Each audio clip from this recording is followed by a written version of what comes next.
Hello, love. Thank you for letting me do this reading for you. I would like to call upon your angels, your guides, your ascended masters, higher self, ancestors that support, love, and guide you to come forth and bring in any messages that need to be heard, seen, or understood. Oh, and blessed be. Okay.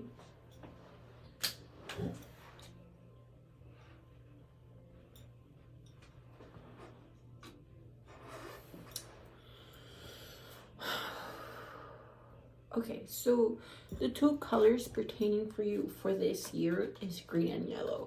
So we got illumination and growth, meaning things are going to become more clear, things are going to become more sense. What you're supposed to be doing is going to be more lightened up. And you're going to be specifically to grow into the person you're meant to be, grow into yourself, grow in a way where it's more abundant, and in a way where, we're allowing ourselves to evolutionize.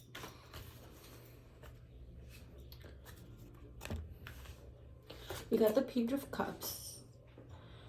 This talks about a person that's a little bit unusual.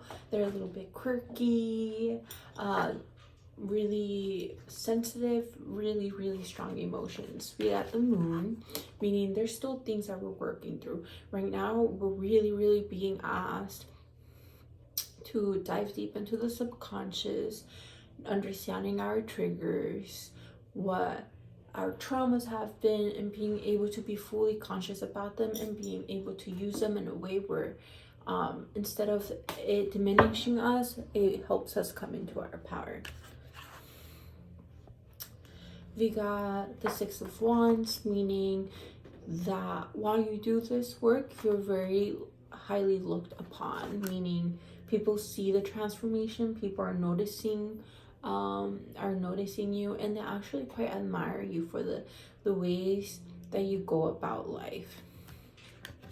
We're seeing that we're trying to balance our feminine and masculine energy, masculine being very, very prominent, and feminine energy being asked to still work with it in a deeper level.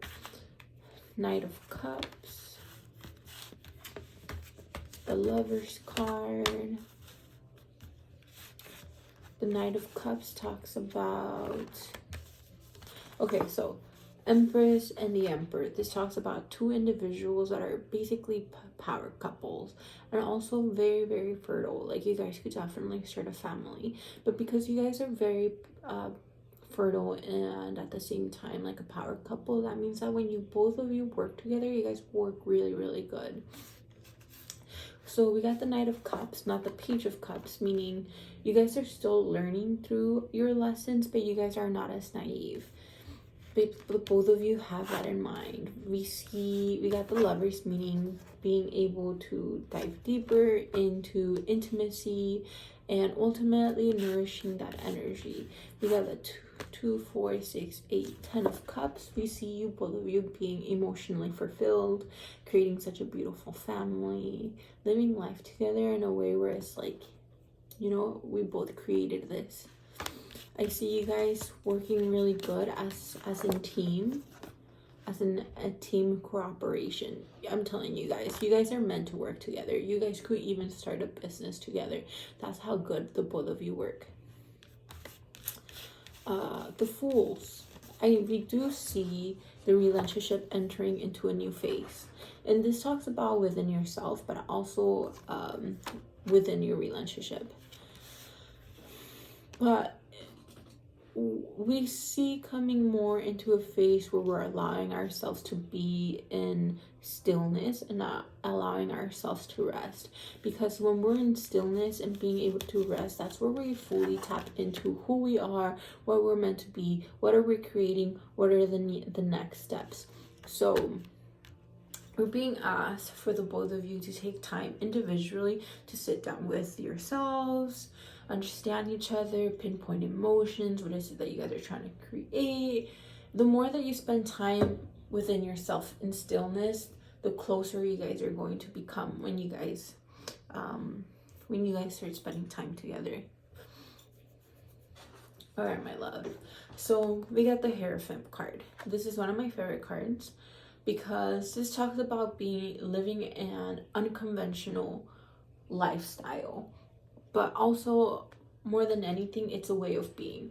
This card talks about kind of being like the black sheep of the family, but meaning you are literally living a different life, because yes, we're breaking generational curses, but you are definitely in a spiritual path. Part of your life path is being on a spiritual path, and it's not following one where it's necessarily in religion, but being able to see what spirituality means to you. So you're being asked to have more spiritual what's the word, discipline, but allow yourself to learn more, dive deeper, and start practicing. And sometimes it's a bit of a lonely path, but you are on a mission, and your mission is to become as spiritually aware and being able to embody spirituality. We got the Death card, so we see this year still being massive transformation. The thing about death is that there is a point where we grieve because things are starting to hurt, because we were attached to them. But death tells us that if you look death and in nature, death is definitely necessary in order to clear out the environment, in order to sprout new fruits, new plants, new trees. So that's what we're doing right now. Part of your life purpose right now is letting go what no longer serves you. That means circumstances, people, relationships, environments, work that doesn't suit you. We're gonna start seeing a lot of it just. And since because you are going through a transformation, you are going through death, I would definitely suggest to go into ceremony to help you go through this process. It helps it clear it out a lot faster than something being gradual and slow. And the way that you could go through death, it could be there's 3 ceremonies you could do. You could either do, what is it called, a temazcal, where you sweat it out, 2 gambo, clearing out, or 3 psilocybin, which is mushrooms. We also see you coming into a cycle where it's more like, let's celebrate. It's time to celebrate. Fuck, we're alive. We made it this far. Let's celebrate and be grateful for life. We see you becoming. The Queen of Cups talks about a woman that's mature, that is into her emotions, very psychically in tune. So we see you becoming more in tune to your emotions in a way where emotional intelligence becomes something that we have a better grasp on. And being able to dive deeper into your spiritual powers. We do see, though, that there's still something that is holding on to you. So usually the devil represents fears or traumas that instead of us being able to have control over it, our fears and trauma has control over us. So this is letting us know that there's something that we're not working through just yet. Or not necessarily that we're not working through, but there's things that we're still unconscious about and we feel powerless. We're giving it our power instead of realizing that, you know what? I call in back my power. Maybe this just needs a different perspective and being asked to view things differently. How can I call my power back if it's like from triggers or traumas? You're being asked to work on it.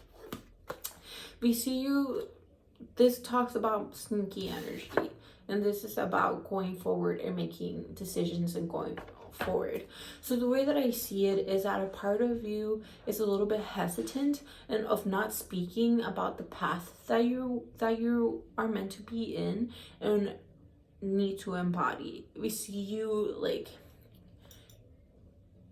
and I feel like it's a sense of wanting to protect yourself, but my love, you being able to walk your spiritual path is undeniable. So don't try to hide yourself, okay? This card talks about there's a lot of things that are worrying you and or things that are kind of feeling stressful and you feel cornered. You feel like you don't really have a say. But in reality, this woman could take off the blindfold whenever she wants to. So as again, being able to call back your power. You're just being asked to view things differently, because you're never stuck. You're never just cornered. There's always a way out. There's always another option. There's always another different perspective that's going to help you move forward. And part of it is being able to speak your truth. Being able to speak your truth. Being able, you see this man, he's trying to fight off. So this card tells me that you need to have stronger boundaries. You need to stand up for yourself. You really have to stand up for yourself. Speak up for yourself. And be more vigilant on the people that support you versus the people that bring you down. The Judgment card. You're being asked, how true, how genuine are you? Because at the end of the day, you need to be loyal to yourself, not to anybody else, to you. And when you are loyal to yourself, it helps the people around you that actually have good intentions be more of a vibrational match to you. Ace of Swords. You're being asked to speak up more. That's what is crucially being asked, to be balanced. And the more you do that, more things are going to start flowing into your favor. We got the Wheel of Fortune. So the way that I feel, this is a really, really good card. One, because the Wheel of Fortune means luck card. But it's not like dumb luck. It's more like your ancestors, your guides have your back. And so therefore, this card talks about the more that you stand up for yourself, the more you speak up, the more boundaries you have, the more firmer, the more loyal, the more centered you are with yourself, things are going to start working out so much better for you. Things are going to start flourishing. Things are just going to like flow. And at the same time, things are just going to start working out for you. So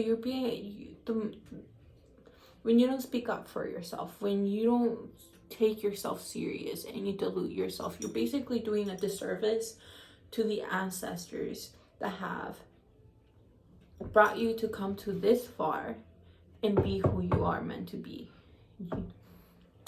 So you being yourself, like if we go back to your questions, heal my lineage, you being in your power, you living your best life, you taking your healing and your spirituality, walking that path, taking yourself more serious, having that discipline, but at the same time having fun with it, is what's going to help heal your lineage.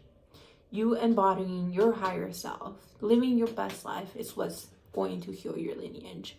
And you could do that by sitting in ceremony, doing things that honor yourself, being able to have those boundaries, which ultimately is going to help you have a healthy and loving marriage. But the thing about having a healthy marriage, okay, one thing that doesn't get brought up pretty often is that, you know, when two people come together, there's a honeymoon stage, you know, and then that wears off. But it's part of our responsibility to keep nurturing it. Therefore, keep nurturing the spark. So eventually it does die off, but it's also our job to re-spark it, to be able to continue giving it fuel. So that's something where you and your partner could do things to help with the intimacy. Connect to my highest self. Let go of unhealthy relationships without guilt. The more that you have self-love, self-respect, the easier it will become to let go of the people that no longer serve you. But the thing is, it doesn't come overnight. It's not going to be a magic pill where the next day you don't feel guilty about it. You have to stand up for yourself. The more you stand up for yourself, the better it feels, and it becomes like a muscle. You know, when you're working out, you can't automatically lift up 100 weights. You need to gradually and slowly build yourself to it. And that is the same thing on respecting, having your self-awareness, being able to have your boundaries. The more you do it, the easier it becomes, and the less guilt you have for it, because you realize that in order for you to be in good spiritual hygiene, to keep yourself sane, in order to still be fully present for your environment, the people that you love, you know easily, you know what, this is going to compromise the love that I have with my environment and my family, so it's totally not worth it. Heal what feels like a generational curse pertaining to money. Tapping into my purpose. Okay. So for the money, I would suggest to really look up on how to take care of finances. It is like, for example, you need to learn how to cook. You need to learn how to take care of yourself emotionally. You gotta learn how to take care of yourself mentally. Money is something that we need to learn how to manage. Manage finances, managing our credit cards, the way we spend, the way we save, the way we invest. So I would suggest to dive deeper into what is money and being able to have good financing. I do have a recommendation book. It's called, what is it called? Financial Sorcery. Financial Sorcery. Financial Sorcery. That's ultimately going to help you. You said that you want to go through a phase where you don't have to learn in such a intense and hurtful way. So I would suggest get a cleanse, get a road opener candle, and also a sweetness candle. And you could do it yourself, where you get a candle and you put herbs that are sweet. So, like, for example, you put a little bit of honey in the rim, you put a little bit of sugar, put lavender for calming, mint for anxiety, sage for like cleansing, and ultimately that's going to help your life become sweeter. But it's something that you gotta be constant. Once the candle is done, we start again. We cleanse what no longer serves, we put another sweetness candle on. So I hope that made sense. All right. I see you becoming more confident with yourself, being more at peace. You need to take a moment to stop though and trust yourself. Trust on your path, trust on spirit, which ultimately is really going to make you really happy, okay? There's a bit of frustration, but you gotta know that you being able to live your truth, but you're being asked to remember how strong you are and have that strength. You're wearing yellow, working with the solar plexus, which is yellow, the willpower of being who you are and taking actions is definitely going to help you. So doing solar plexus meditations. We see you becoming more conscious about yourself, which allows things to start flowing, allowing yourself to be in the flow, which ultimately is going to help you be in balance. We got the magic card. We see you tapping into your gifts and the magic that is the world, which ultimately is going to bring you abundance. You're being asked to continue reflecting on yourself. Having good reflection, it equals good spiritual hygiene, specifically because there's always pain that we have to face regardless. So it's the way that you view pain, honestly. Because when you start feeling pain, you start getting anxious. But you have to be creative in what you do when you have those emotions. It doesn't have to be so like, you know? Be creative on how you deal with those intense emotions. And allow yourself to just be in the mystery of things. You don't have to have it all figured out. Allow yourself to have fun while things work out for you. So I hope you were able to write things down. You could watch this video as many times as needed. But the main things is being able to know that you walk a spiritual path. Do not be ashamed of walking it. Have more integrity within yourself in that path. Make sure to stick up for yourself and have really strong boundaries. And I gave you a whole bunch of things that could help you along your journey. I hope it made sense. Thank you for allowing me to do this reading. I would like to thank your angels, your guides, your ascended masters, higher self, ancestors that support, love, and guide you for coming forth and bringing in any messages that needed to be heard, seen, or understood. Whole and blessed be. Much love.